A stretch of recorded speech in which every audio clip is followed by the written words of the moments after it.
you all a very good afternoon. Today's presentation is centered around the concept of successive addition of digits of a number, acronymed as SADN, and for the sake of convenience, henceforth we will refer to it as Southern. Specifically, the presentation will focus on a detailed discussion of the properties of Southern and its role and applications in number theory. This presentation is based on a paper titled Successive Addition of Digits of a Number on Properties and Role in Understanding the Distribution of Prime Numbers. I, Kalyan Lakshmi Chitta, am one of the authors of this paper, and it's indeed my privilege to present this work before such a motivated audience. Before we move on to the core presentation, I would like to make two quick points. Firstly, the conceptual framework of Southern that we would be talking about is based on very elementary functions of mathematics like addition and multiplication, and is more of a combination of logic and mathematics rather than being hardcore. It's not about complex mathematical formulations. In fact, I would like to just mention that neither of us are actually from a mathematics background. So, in fact, we would appreciate if you could keep a paper and pen at hand so that you can verify the calculations that we have made in course of the presentation. Coming to the point of why this study has been initiated, the whole idea is that we believe the concept and properties of Southern form the basis for addressing a long-standing open problem in mathematics referred to as the Goldbach conjecture. So let me just very briefly talk to you about what the Goldbach conjecture is all about. Way back in 1742, sometime around June, specifically between the 7th to the 30th of June 1742, a few letters were exchanged between the German mathematician Christian Goldbach and Reinhold Euler. Please correct me if I got that pronunciation wrong. In course of these letters, a proposition related to number theory was put forth. The proposition said that any even number that is greater than 2 can be expressed as a summation of two prime numbers. Neither Goldbach nor Euler could actually provide a proof for it, though both of them believed that this was true for all even numbers that were greater than 2. In fact, if even you tried to do this exercise of splitting any even number as a summation of two prime numbers, you'll realize that you can do it for all even numbers. But the question still remains that why is it so, right? Now, whatever solutions to the Goldbach conjecture have been put forth thereafter have been at best close approximations, but the conjecture as on today remains unproven. It is our endeavor that we are exploring a possible approach to validating the Goldbach conjecture, and the concept and properties of Southern actually form the foundation for this analysis that we have started. Okay. Now coming to what Southern is. Well, when we talk about Southern, you'll realize that this is an exercise which all of you must have done at some point of time or the other. Remember when you got your exam hall ticket in hand and you saw your seat number and you just added up all the numbers to see what number it added up to. Like for example, if let's say your seat number was 35013, that was actually my exam seat number during my 12th standard exam. And it adds up to 3 plus 5, that is 8, plus 1, 9, plus 3, which is 12, and then 1 plus 2 is 3. So my seat number all in all added up to 3. Okay. And then if I am fascinated by numerology, then I would go on to see if number 3 is lucky for me or not. Or you look at the number plate of a vehicle and just out of curiosity you add up all the numbers and see what it adds up to, right? I'm sure all of you have done this exercise at some point in time or the other, right? This is exactly what Southern is. Okay, so it seems to be a very obvious and a very simple formulation, but as this presentation would reveal, it may have very significant implications for number theory. For a detailed discussion of the properties of Southern, now I would request the co-author of the paper, Mr. Manish Khare, to take the presentation further. Thank you. So we have to add a number Suppose any integer number is given, and here the number implies integer number. That's why in the heading of the presentation there was an integer word also. So suppose there is a number, you keep on adding its individual digits. If the individual digits come into a single digit, good. If it doesn't come into a single digit, suppose the number is 532. So you add 5 plus 3, 8, 8 plus 2, which is 10. 10 is having more than one digit. So again add all the digits, 1 plus 0 equal to 1. That is the meaning of successive addition. So this is the definition of this sadhan. By the way, if you want a further clarification on any of these, you may go to the link of this paper, which will be provided as the last slide of this presentation. So after this definition, we are coming to the properties of the sadhan, and it has mainly these 8 properties which are discussed here. Idempotence, range of sadhan function, distribution over addition, distribution over multiplication, additive identity and interchangeability, positive, non-positive sadhan, distribution over subtraction, multiple. What are these properties? On the next 4-5 slides, we are discussing about these 8 properties. This is first and second properties. Out of the 8 properties, first and second properties are here, idempotence and range. I'm not giving proof of any of these properties here. If you want to go through the how we have to prove these properties, that this property holds true, then first of all better you try on your own on the piece of paper which you have taken, and otherwise after that you may go to the link of the paper as well online to check the and validate the proofs which we have suggested. So this first property of idempotence means basically the best example of this property of idempotence is your calculator. The calculator which you have. Suppose you switch on the calculator. There is on and off button on the calculator. Suppose you switch it on, so it is now ready to work. And if it is already on, you again press the on button, then it doesn't make any difference. It is as good as you have already switched it on. So you can switch it on as many number of times. Whether you switch it on only once or you switch it on 10 times, that remains the effect remains the same. The effect doesn't change even if you repeat the operation. So here sadhan of a number is as good as taking sadhan of the sadhan of the sadhan of the sadhan as many times, unless you get a single digit number. Means if I take some number, say 7295, where the digits are 7, 2, 9 and 5. So if I sadhan of 7295 is as good as sadhan of 7 plus 2 is 9, 9 and 9 is 18, and 18 and 5 is 24, 23. Wow, this is my extent of mathematics. Anyways, 23. So this sadhan of 7295 is as good as sadhan of 23. Where again we will take this sadhan because this 23 is again having 2 digits. So that is as good as sadhan of 5, which is equal to 5, unless we get the single digit. So we can say that sadhan of 7295 we have to operate 2 times. If the digit is bigger, if the number is having more than this digits, so we can operate as many number of times. This is what we mean by property of idempotence.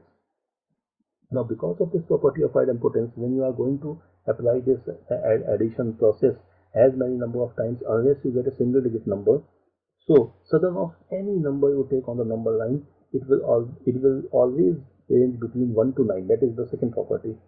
So the range of this sadhan of any integer number would be between 1 to 9. This is the second property, which is shown a bit lower and on the same slide. Then next comes property numbers 3 and 4 out of the 8 properties. Distribution over addition. Sadhan of x plus y, so the sadhan x plus sadhan y, where x and y both are integers. For this moment, you may take only positive integers. It is valid for negative integers as well, which we will discuss in 7th or 8th property of this. I think 7th property will come over it. But for this moment, just for checking this, you can take x and y as any 2 integers. Suppose you take x as 12 and y as 17. So sadhan of 12 plus sadhan of 17 would be equal to southern of 12 plus 17. 12 plus 17 is 29. So southern of 29 is 2 because 9 plus 2 is 11 and 1 plus 1 is 2. Individually, if you add southern of 12 is 3, 2 plus 1 is 3, and southern of 17 is 7 plus 1, 8. 3 plus 8 is 11, which is again 1 plus 1, 2. So this is what we are saying. This is one of the property means southern function is distributive over addition for any number of integers. Here we have shown in the simplest form only two integers x and y. Next comes distribution over multiplication. You please perform the same thing on the piece of paper which you are having. Take any two integers.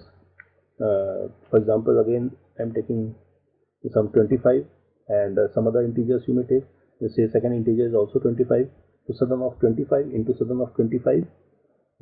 25 is southern is 7, 5 plus 2, and again it is 7, 7, 7, 49. And southern of 49, which is x into y, is 13, 3, 1, 4. 4.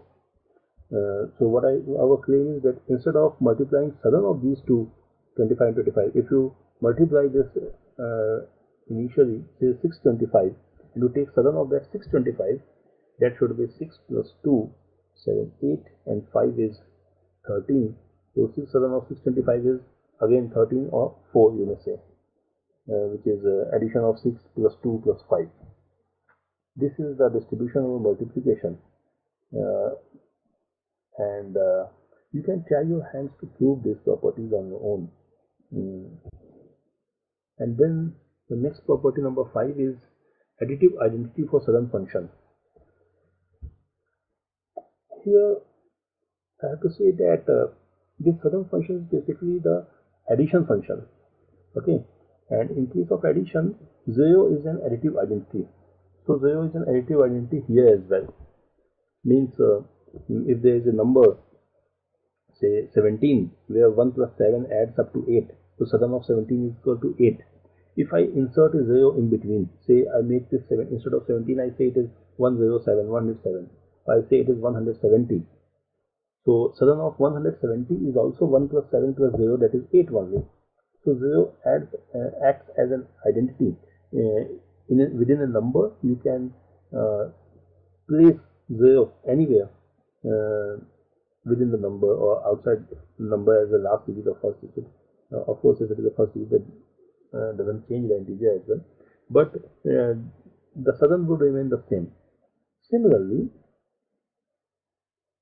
if you insert a 9 in between the number, here I have shown an example of southern 52 is equal to southern 529 is equal to southern 5092990, which is 7 actually.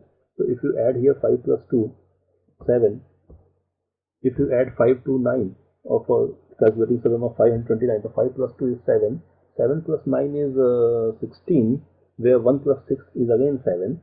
Similarly, if you add this digits of last number 5092990, you again get a 7. Those who might have added the number of vehicles or the number plates, they might be knowing about it. I'm not sure. Anyways, so for southern function, 0 and 9 both act as a additive identity. 0 because of the this is an operation of addition, and 9 because of some reason which proof we are not talking about here, because that would take a lot of time. For proofs we may refer. Then next is interchangeability of non-positive southern and positive southern. Now this property is dependent on the property we have discussed just now, which was 9 is an additive identity. Okay, so positive southern digit 1 is equivalent to a non-positive southern digit of -8. Now where is this non-positive southern digit may happen? It may happen just as we have discussed the property of addition. Southern of x plus y is equal to southern x plus southern y. We are going to talk about subtraction as well, where we would say southern of x minus southern of y is equal to southern of x minus y. There, because of subtraction, it might happen that the southern function or the southern property may lead us to a negative number. In that case, we can interchange this negative number with the equivalent positive digit, southern digit. Suppose the we get a non-positive southern digit as -8, we can call it as good as positive of southern digit of 1, -7 as 2, -6 as 3, 0 as 9, and -1 as 8, like this, as shown in this table. And this equivalence we are getting from the additive property shown in the previous slide, that 9 acts as an additive property for southern. You can work out this also on your own, I'm sure. If I can work it out, anybody can do. But we will discuss further about this in this next property, which is about subtraction, property of subtraction for the southern function. Okay, this equivalence, how it arises generally from the 9 of those additive identity, and details are in the proof. Now this is distribution or subtraction. Again, we have discussed about it. Southern x minus southern y is equal to southern x minus y. Here x and y I have taken as 724 and 452. You can take any number of your wish. So southern x minus y, if we take x as 724 and y as 452, so southern of 724 would be 4, 7 plus 2 plus 4, and southern of 452 would be 2. 4 minus 2 would be 2. So the final result is going to be 2. If I subtract this 724 minus 452, instead of subtracting the individual southerns, if I subtract the integers and then I take the southern only once, so it would be 724 minus 452. Whatever you get, you add the digits of that result, you will get the southern as 2. And then the last property is multiplicative identity for southern function. Just as there was one additive identity, that if you insert any number, any digit inside the given integer, the southern function remains intact, southern result remains intact. There is a property of multiplicative identity for southern function, means there is a southern function if we multiply by some other number having a particular southern, then the southern of the initial number remains unchanged. For example, southern 1 acts as identity for any number, because 1 is the multiplicative identity for algebraic operation of multiplication. So southern 1 is a multiplicative identity because it doesn't change the function. Apart from that, for southern, here says southern 4, 7, 1 acts as multiplicative identities for southern 3 and 6. What does it mean? It means like this: you take any number which adds up to 4, where the digits of the number adds up to 4. For example, 13 you may take, or 490, 4950, sorry, 495, it is not adding up to 4. 4900 you may take, where it will add into 4 plus 9, 13, that is also southern 4, and you multiply it by any number whose southern is 3 or 6. So the number of the southern of that number which is having southern 3 or 6, that doesn't change. For example, for simplest case, if you multiply 4 by 3, and that is the most simple case, so 4 into 3 would be 12, and the southern of that 12 would be 3. 4 into 6 would be 24, southern of 24 would be 6. Instead of 4, you can take 13. 13 into 12, you may say. Here 13 is for southern 4 and 12 is for southern 3. 13 into 12. I have written more than I can see. 156. 13 into 12 is 156, whose addition and whose southern would be 156, 516, 12, 2, 1, 3 is 3. Southern 3 remains intact. Instead of southern 4, you can take southern 7 also, you can take southern 1 also. So this 4, 7, 1 means either 7 or 1 or 4. Numbers, southern take a number whose southern is either 4 or 7 or 1. Okay. Similarly, any number multiplied by a number whose southern is 9 doesn't change the southern of that number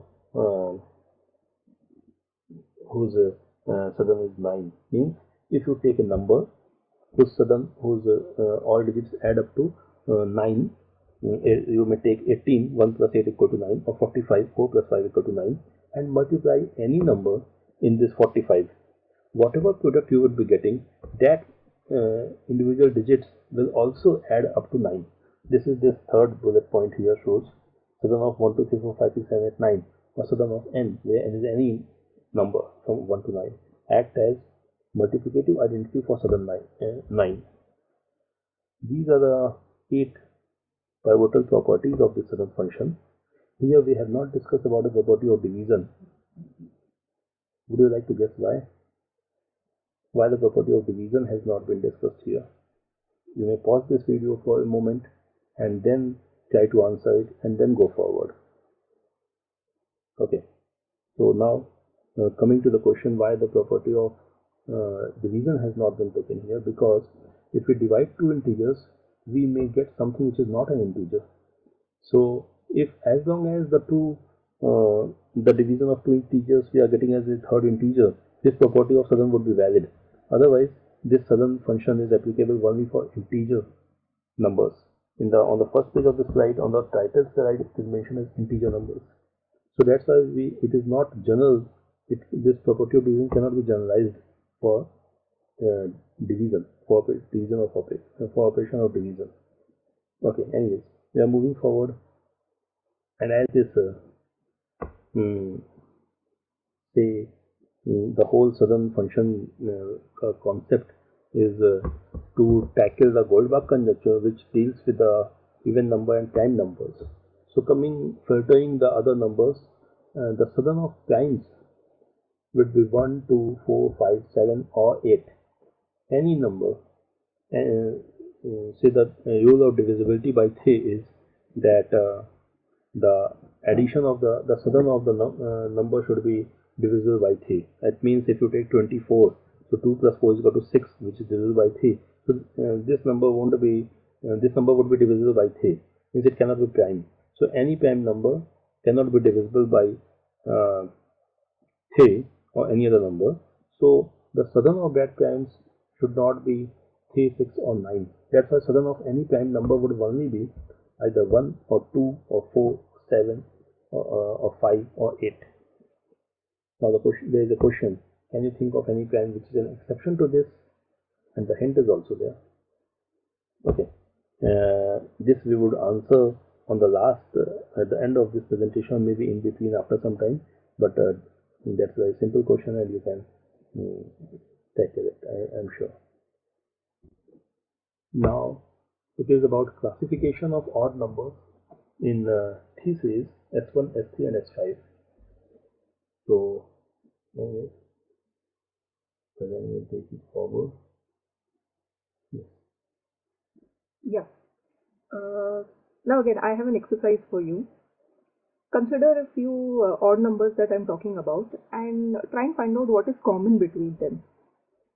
Look at the numbers 5, 11, 17, 23, 29. Now consider the numbers 7, 13, 19, 25, 31. And consider the numbers 9, 15, 21, 27, 33. Okay. What you have to do is find out what is common between 5, 11, 17, 23, 29. Similarly, what is common between 7, 13, 19, 25, 31. And the last set of numbers that I spoke about, what is common between them. And the hint is, in fact, if you can just pause the presentation for a minute and ponder over the question. The hint is, in case you have not been able to actually find out what is common between them, consider these numbers. Yeah. In case you have not been able to find out what is actually common between these numbers, consider them with reference to the digit 6, the number 6. Okay. What you will realize is that the first set of numbers 5, 11, 17, 23, 29 are actually in the nature of 6n minus 1, where the value of n would start from 1. So if you keep the value of n as 1, then 6n minus 1 would be 5. If the value of n is 2, then 6n minus 1 would be 11. If the value of n is 3, then 6n minus 1 would be 17, and so on and so forth. The second set of numbers, that is 7, 13, 19, 25, 31, you'll realize are in the nature of 6n plus 1, where again the value of n would start from 1. So if you keep the value of n as 1, then 6n plus 1 would be 7. 6n plus 1 would be 13 for the value of n as 2. If you take the value of n to be 3, then 6n plus 1 would be 18 plus 1, that is 19, and so on and so forth. Come to the third set of numbers again. Here the numbers 9, 15, 21, 27, 33 are all in the form of 6n plus 3, where again the value of n starts from 1. Okay. Now, what is the whole purpose of classifying these odd numbers into these three series? Just a few minutes back, it was discussed that what could be the possible southern of prime numbers, and it was ruled out that the southern of prime numbers cannot be 3, 6, or 9, with one exception, which is for you to find out actually. The southern of any odd number cannot be 3, 6, or 9 if it is a prime number. Okay, as per the divisibility test of 3. Okay, so the S3 series, which starts from 9 and the series goes on as 9, 15, 21, 27, 33 and so on. It is a series that comprises exclusively of composite numbers. Okay. Whereas, since the southern of prime numbers can be 1, 2, 4, 5, 7 or 8. Look at the first set of numbers that we spoke about, 5, 11, 17, 23, 29. Southern of 5 is 5, southern of 11 is 2, southern of the next number, that is 17, is 8, southern of the next number, which is 23, is again 5. The next number on this series is 29, that is southern 2. If you add 6 to this, you would get the next number on the series, which is 35, which is again 3 plus 5, that is southern 8. So you'll realize that this S5 series actually consists of odd numbers that are in the nature of 6n minus 1, okay, and their southern is 5, 2, 8 in a cyclical order, and this cyclic order would go on infinitely as long as the number line goes. I just repeat what I said, that this S5 series comprises of numbers that are of southern 5 to 8, and this would go on in a cyclic order as long as the number line exists. Okay. Coming to the second set of numbers, 7, 13, 19 that we spoke about, that are in the nature of 6n plus 1. What is the southern of these numbers? It is 7. Southern of 7 is 7, of course. Southern of 13 is 1 plus 3, that is 4. Southern of 19 is 1 plus 9, that is 1. Thereafter, the next number is 25. 2 plus 5, again 7. 31, that is southern 3 plus 1 is 4, and so on. Here again, you will realize that the series comprises of odd numbers that have a southern of 7, 4, 1 and will occur in a cyclical manner and will go on as long as the number line goes. If you look at the third set of numbers, it would be of southern 9. The southern of 9 is 9, of course. Southern of 15, that is 6. Southern of 21, that is 3. And this again, this series would go on in the cyclic order of 9, 6, 3 and would go on infinitely as long as the number line exists. Okay. Now, in our analysis, this S3 series, which comprises of odd numbers of southern 3, 6 or 9, is only of academic interest to us because it comprises exclusively only of composite numbers. What is of interest to us is the S1 and the S5 series, which comprise of odd numbers of southern 258 on the S5 series and of southern 741 on the S1 series. Okay. Now, you'll realize that both these series comprise of, now since when we say that prime numbers can be of southern 1, 2, 4, 5, 7 or 8, okay, we have effectively divided these 6 possible numbers, that is southern of prime numbers, into 2 different series, And like I mentioned a couple of minutes back, that the series would go on in a cyclical order of the sudden of the numbers infinitely. Okay. So now the point is that prime numbers can have this sudden, but is it so that all numbers with this sudden will be prime only? Not necessarily, right? Take the example of the S1 series where 7, 13, 19, 25, the fourth number itself, which is 25, is a composite number, right? Similarly, if you look at the S5 series, 5, 11, 17, 23, 29, 35, 35 is again a composite number. So these series comprise of both prime and composite numbers. So it would be useful for us to see how composite numbers on both these series can be derived, so that when you minus these composite numbers from the series itself, what remains would be the prime numbers. Okay. Now, again, let's do some mathematical exercise, and trust me, this exercise is not to verify how good you are at math, it's rather to verify if we have done our calculations well. Okay. Consider the numbers 10, 28, 64 and 100. Pause the video for the presentation for a moment and just find out what are the factors of these four numbers. I'll just repeat the numbers 10, 28, 64 and 100. So what are the factors of these numbers? 10, 2 into 5. 28 can be written as 2 into 14 or 4 into 7, right? 64 can be written as 2 into 2 into 2 into 2 into 2 or as 8 into 8. And the number 100 can be written either as 2 into 50, 4 into 25 or 10 into 10.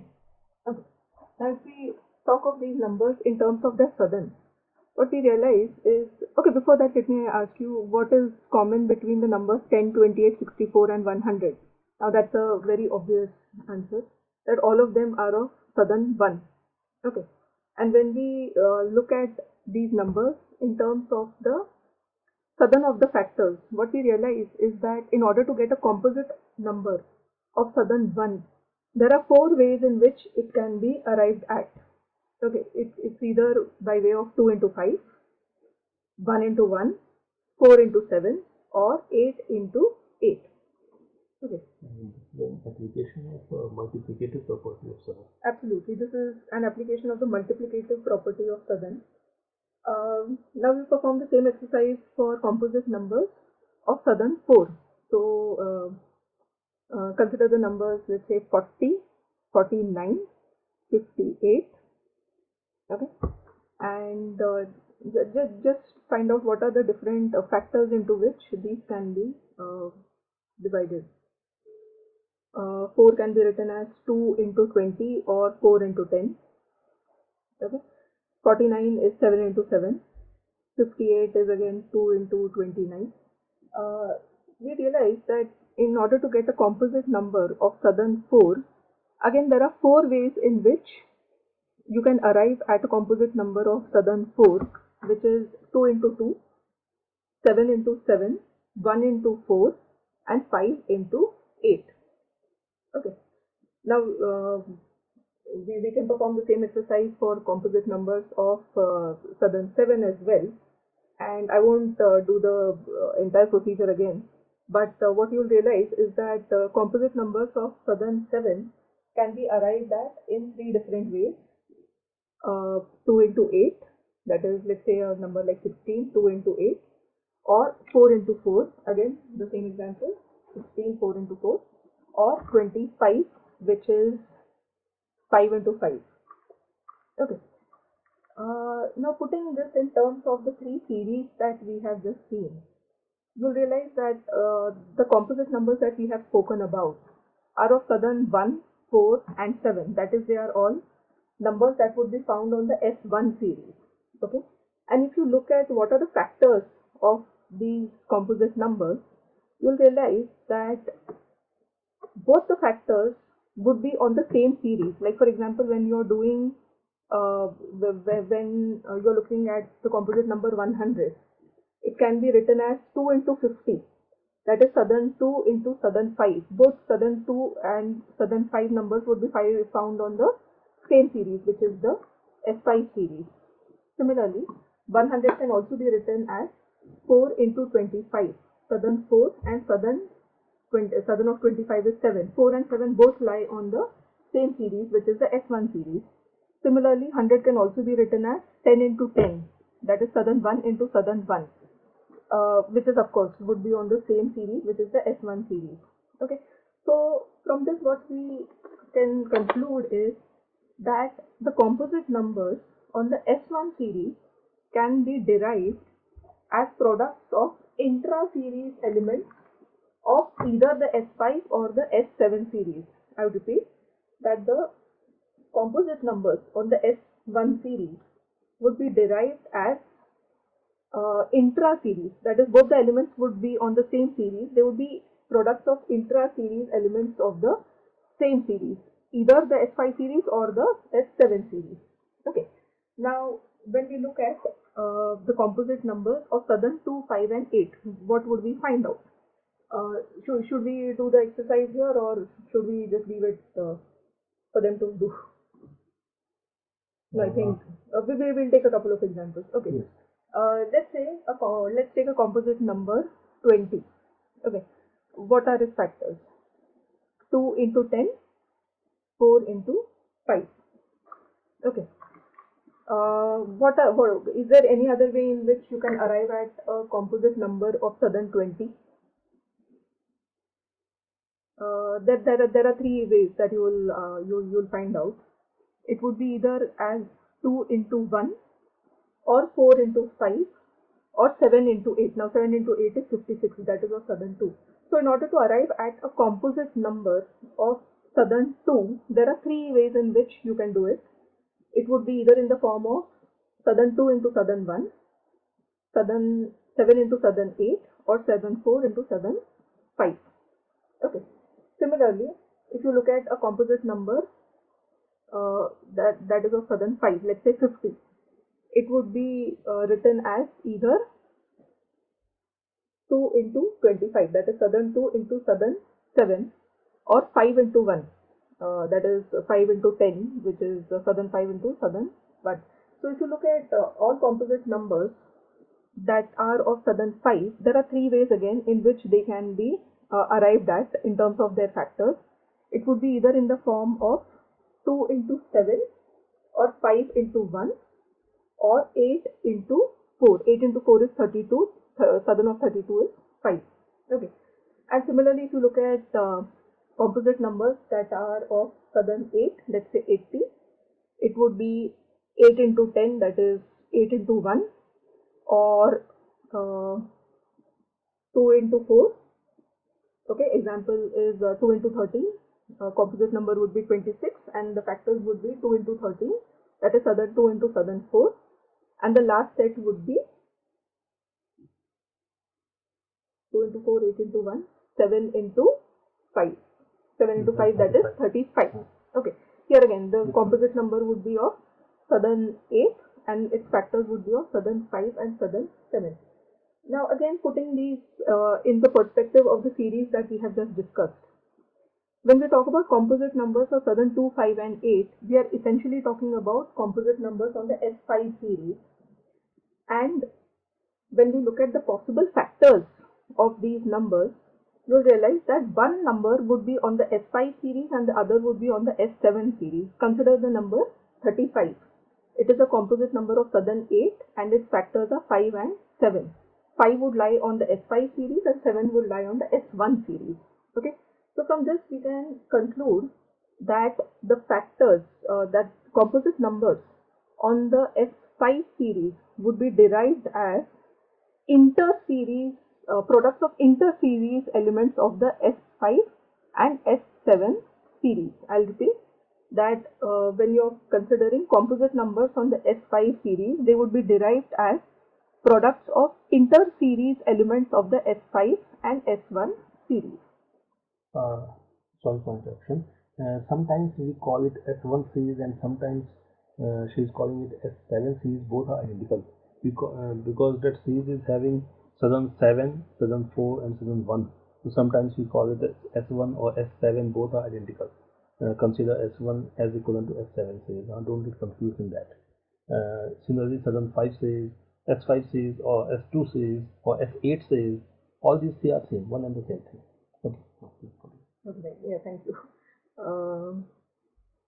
Right. Okay, so now we've spoken about how composites on the S1 and the S5 series are derived, and to just sum it up, we say that composite numbers on the S5 series are derived as products of inter-series elements of the S1 and S5 series, whereas composite numbers on the S1 series are derived as intra-series products of the elements of the S1 and S5 series, which would include the squares of all the numbers. Okay. Now, let's connect this with even numbers now, because that is the whole purpose of this exercise, because we are trying to find out prime combinations for even numbers, right? Okay. So we'll just move to how this is connected with even numbers.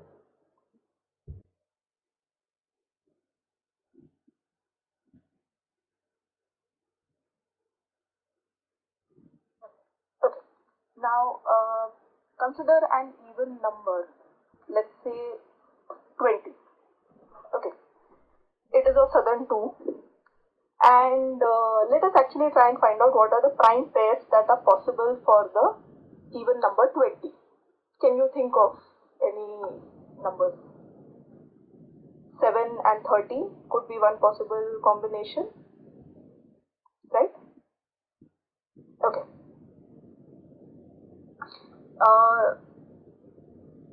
Similarly, let's look at another even number, let's say 48.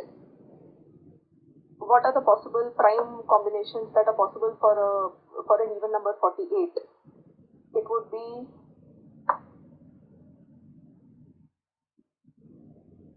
29 plus 19.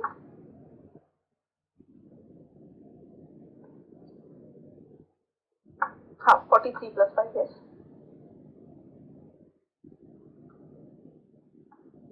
Okay. For this number, I mean, there could be more such combinations, but let's keep it down to these two right now, 29 plus 19 and 43 plus 5. Okay. Now also look at a number, let's say 70. What would be the possible prime pairs for this number 70? 59 and 11. Okay. Right. Now let's just generalize what we are trying to say, that what are the possible combinations of prime numbers in terms of their southern that could add up to an even number of a particular southern. Okay. Let's say we begin by let's say an even number of southern 1. Now even numbers can be of can have a southern of 1 to 9, right? So let's begin by taking the number 1. So if you have an even number that is of southern 1, what are the different ways in which you can arrive at prime combinations for this number? It would be of prime numbers that have southern 2 and southern 8, because remember, what does the additive property of southern say? That southern of x plus southern of y is equal to southern x plus y, right? So southern of 2 plus southern of 8 would be equal to 10, that is southern 1, right? So if you have an even number of southern 1, then it can be added up in terms of prime numbers that have southern 2 plus 8, or in terms of prime numbers that are of southern 5 plus 5. Now here it is important to note that when we are saying 5 plus 5, we are not talking about the digit 5. We are talking about prime numbers that are of southern 5. For example, 23. 23 is a prime number which is of southern 5. Similarly, 41 is also a prime number which is of southern 5. So when we say 5 plus 5, we are not talking about the digit 5, but of two prime numbers that are of southern 5. Okay. Now, is there any other way in which you can add up to a number, an even number of southern 1? No, you can't. Actually, you can, but that would be an exception, and I would not like to talk about exceptions right now, because we are looking at a generalized solution here. We will discuss that in the last slide. Yeah, we can talk about it in the last slide. Okay. Now come to an even number of southern 2. It can be added up as prime numbers of southern 1 plus 1, or as 4 plus 7, right? 1 plus 1 or 4 plus 7. If you look at, I'm skipping the number 3 for the moment, and there's a reason why I'm doing that. I'm going on straight to even numbers of southern 4. It can be added up in terms of prime numbers that are of either southern 2 plus 2 or of southern 5 plus 8. Fine. And let's just quickly run through the other numbers. Let's say an even number of southern 5. It can be either added up as 1 plus 4 or 7 plus 7. Again, I'm skipping the number 6. Again, the reason would be the same as the reason for skipping 3. We go on to the even number of southern 7. It can be added up as either 2 plus 5 or 8 plus 8. That is prime numbers of southern 2 plus southern 5 or southern 8 plus southern 8. Here again, when we are saying 8, it does not mean both the prime numbers have to be the same. It just means that the southern should be the same. Okay. Like for example, if you have a number 88, then one possible prime combination for it would be 17 plus 71. Now both 17 and 71 are of southern 8. They will add up to 88. Okay, but they are two different numbers, right? So it's only the southern that matters here. So I'll just come back to what I was saying, that if you have an even number of southern 7, then it can be added up in terms of prime numbers of southern 2 plus 5 or 8 plus 8. And when you talk about even numbers of southern 8, then they can be added up in terms of prime numbers with southern 1 plus 7 or 4 plus 4. Okay. Now come to an even number of, say, southern 3. It can be added up in 3 different ways. It can be added up as southern of 1 plus 2, 4 plus 8 or 5 plus 7. Okay. If you look at the number 6, this can also be added in 3 different ways. That is 1 plus 5, 2 plus 4 or 7 plus 8. And if you look at the number 9, number 9 can again be added as 1 plus 8, 4 plus 5 or 2 plus 7. I'll repeat that we are here only talking about the southern of the prime numbers and not actual numbers. Okay. Now we've looked at what are the possible prime combinations to arrive at even numbers of different southern, again in terms of the southern of the prime numbers that we are talking about. And in a nutshell, what we find is that in case of even numbers of southern 1, the possible combinations are 5 plus 5, 2 plus 8. Which series do all these numbers lie on? 2, 5, 8, right? They all lie on the S5 series. Similarly, look at the numbers, even numbers 4. What are the possible ways in which they can be added? 2 plus 2, 5 plus 8. Here again, what are the numbers 2, 5 and 8? All of them lie on the same series, which is the S5 series. Right? Next, look at the even numbers of southern 7. They can be added as either 2 plus 5 or 8 plus 8. Again, 2, 5, 8, which all lie on the S5 series. Okay. Now come to even numbers of southern 2. We've just seen that they can be added as either 1 plus 1 or 4 plus 7. The numbers 1, 4, 7 all lie on the S1 series, and you will realize that this is the trend for even numbers of southern 5 and 8 as well. That the numbers, the prime numbers into which they can be split, or rather the prime numbers that add up to these numbers, all lie on the S1 series. Okay, fine.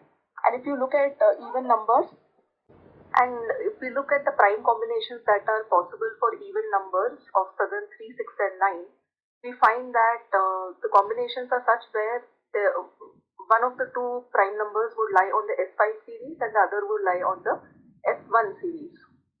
So in a nutshell, I'll just sum up what I just said, that for even numbers of southern 2, 5, 8, the relevant series on which the prime combinations would be identified would be the S1 series.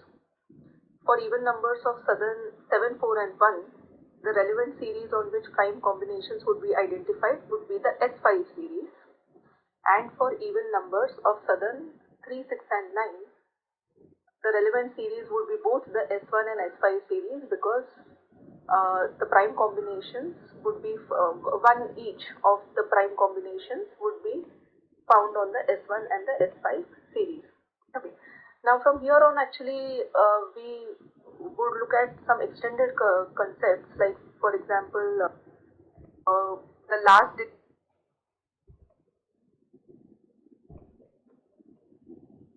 of the even number vis-a-vis the digit, the last digit of the prime numbers, and rule out some combinations of primes that would not be possible for a given even number. For example, let's say you have an even number that ends in 2, like say 32. It's a southern 5 number, so its relevant series would be the 7 series, right? Okay. Now, in case of 32, there would be one prime number which ends in 7, which is 7 itself on the S1 series. 7 cannot be a part of a prime combination for the number 32 because the corresponding number would be 32 minus 7, which is 25.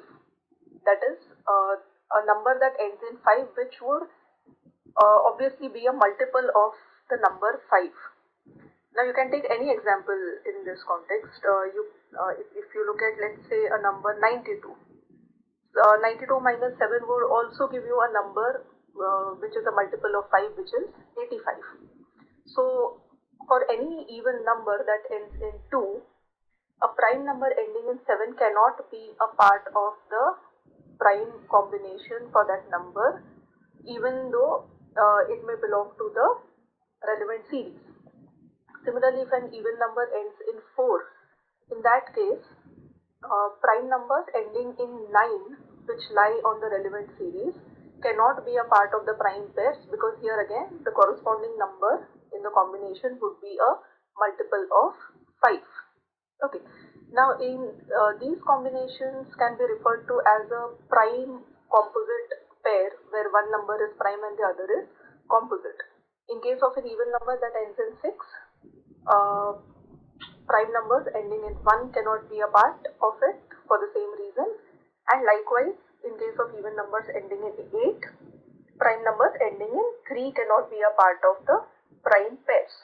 Okay, so we have basically just ruled out what prime combinations cannot be considered for a general solution, in the sense for identifying a prime combination for a given even number based on the last digit of the even number and vis-a-vis the last digit of the prime number. Okay. From here on,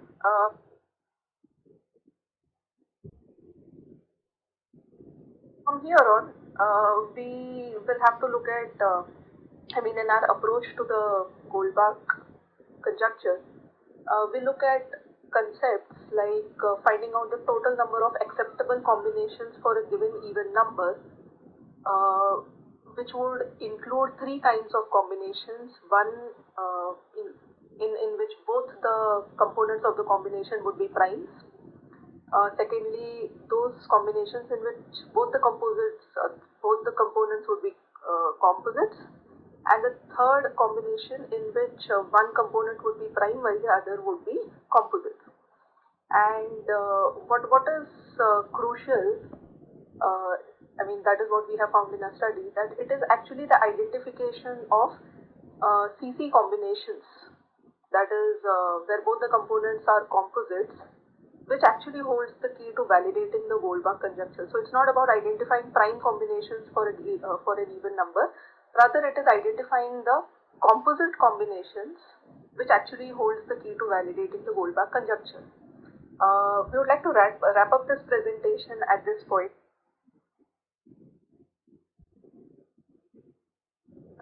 Should we get another opportunity to interact with you, we would be very happy to discuss the concepts that I just spoke about, the related to the approach to Goldbach conjecture that we are proposing. For the moment, I would like to wrap up by thanking the organizers for giving us an opportunity to interact with you. We've given the link to the paper that we have referred to quite a few times in the presentation, which is available online. We would be happy to receive any kind of feedback from you if there are any queries, anything that you find unclear, or anything that you find incorrect, inappropriate, or any kind of feedback from your end would be welcome. And yeah, that's it. Thank you for your time and attention.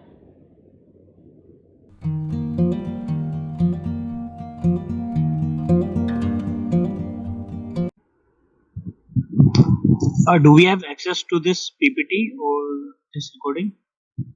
Like, can we download it from the website? I don't know about the PPT. That must be that question. Dushant might be the better person to answer this. But from our side, there is no problem, even if it is available online. And the preprint of the paper is available online.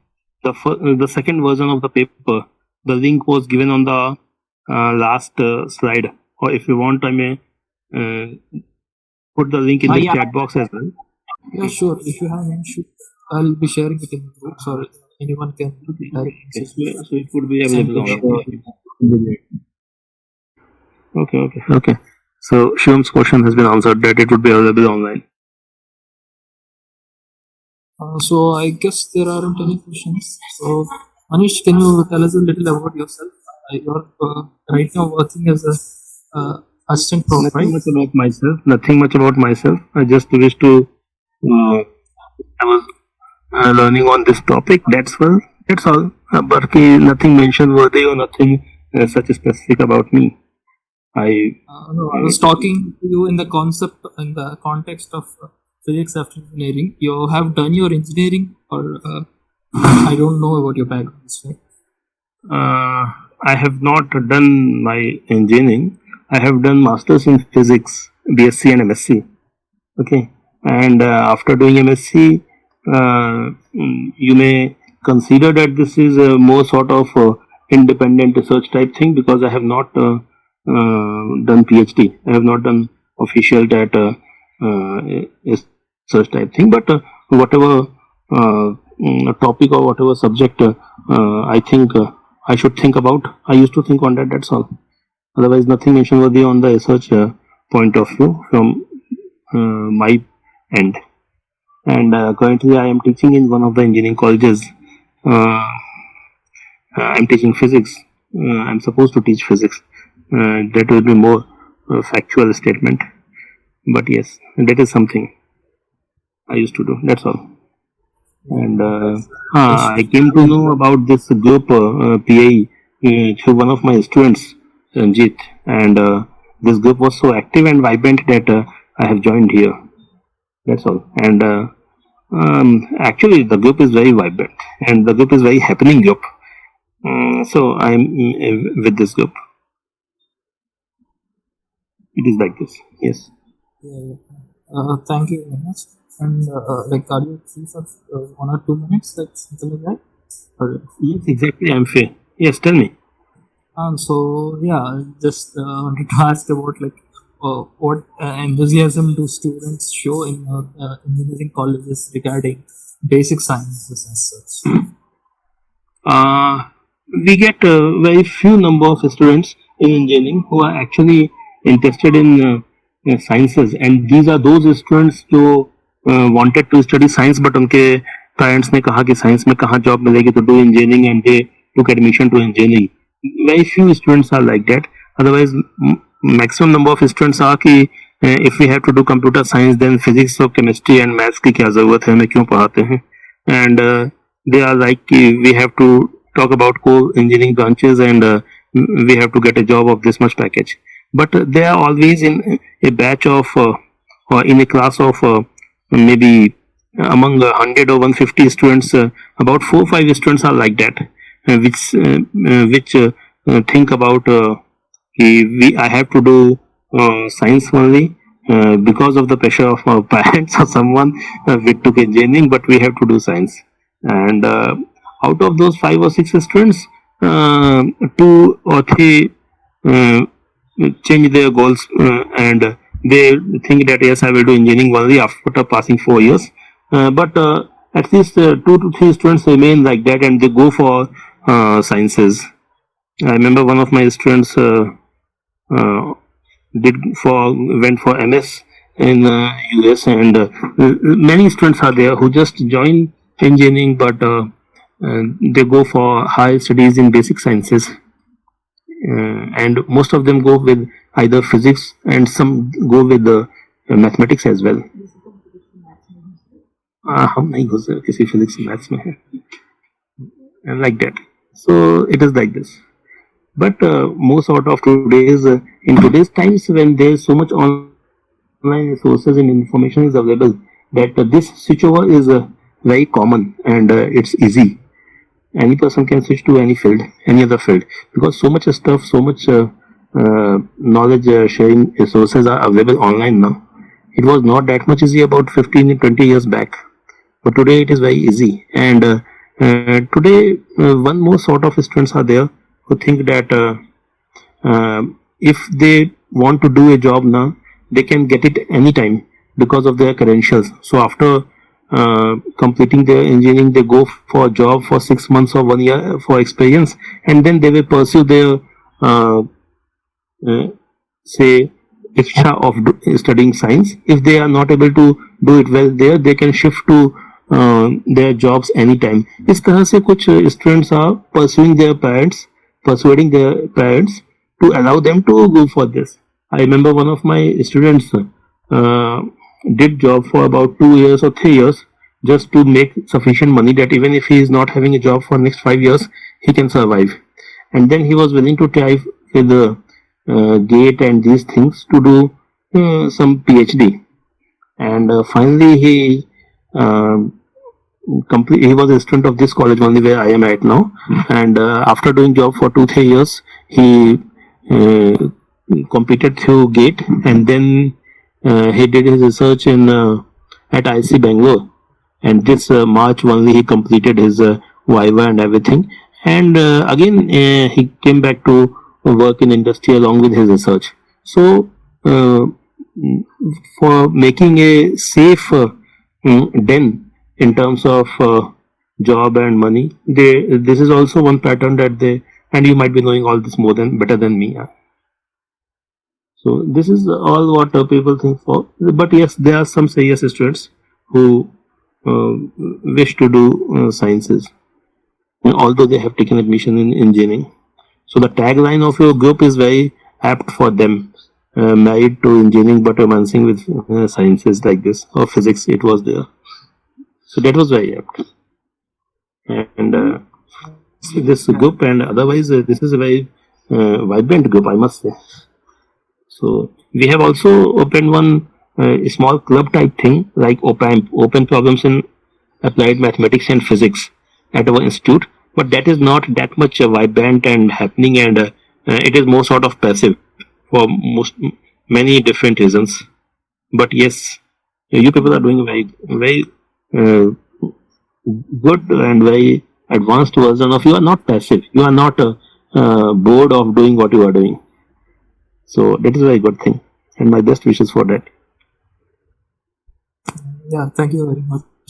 And as you said, there are 4 or 5 people in each class that people, but that locally there are like here and there are such people everywhere. But when you look at locally, there's a lot of people, but then there is no nexus between them.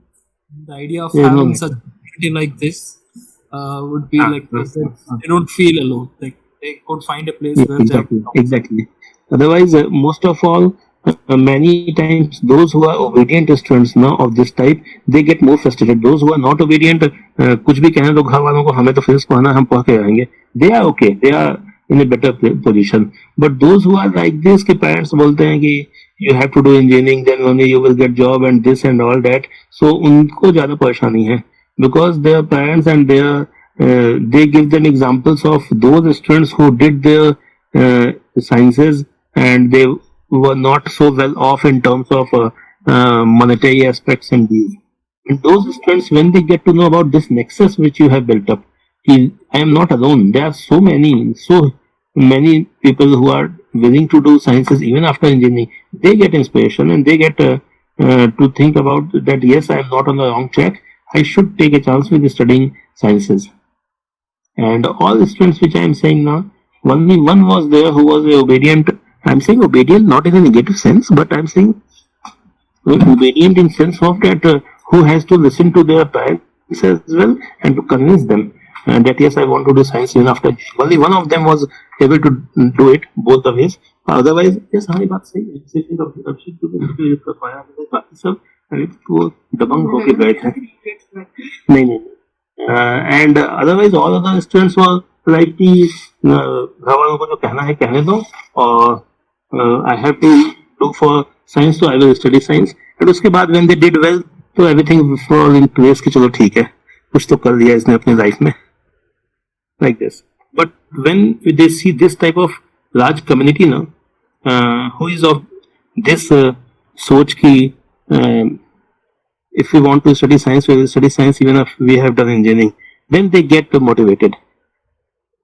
That एक अकेला हम पागल हो सकते हैं, इतने लोग नहीं होंगे पागल, like that. But that's why the importance of such communities like this physics after engineering or maths after engineering, it is very apt and very justified for today's times. Yeah, that I believe is a bigger achievement or bigger motivation behind starting the blog. Yes, exactly. The students feel like they're alone or they're they've strayed in a wrong direction or something like that. So yeah, as you said, you had a club or something like that in your college. Actually, we are partnering with I hope members here already are there. I guess it's only 4 members. They all know about this already.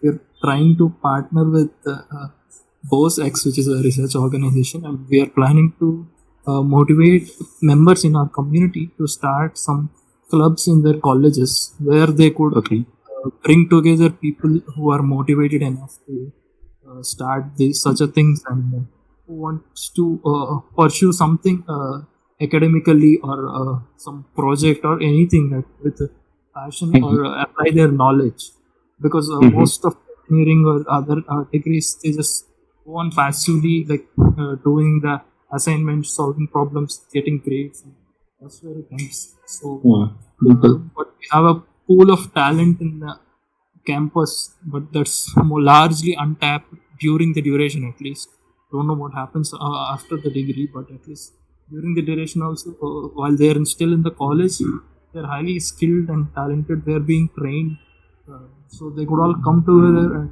do certain things. Like you have a computer engineer, or electrical or electronics engineer, all in the same place sitting together, but they never actually realize what they could do if they come together and build something or share their experience or knowledge with what they are doing. So we're planning to do such a thing, and I hope people over here they like this idea, and I hope you can try to execute this at least from your extent. Yes, bilkul. If there is anything which I can do in my capacity, that would be good for me and good for the community as well. I would be more than interested in doing so. Thank you very much. Thanks to you to giving us this opportunity. Thank you very much.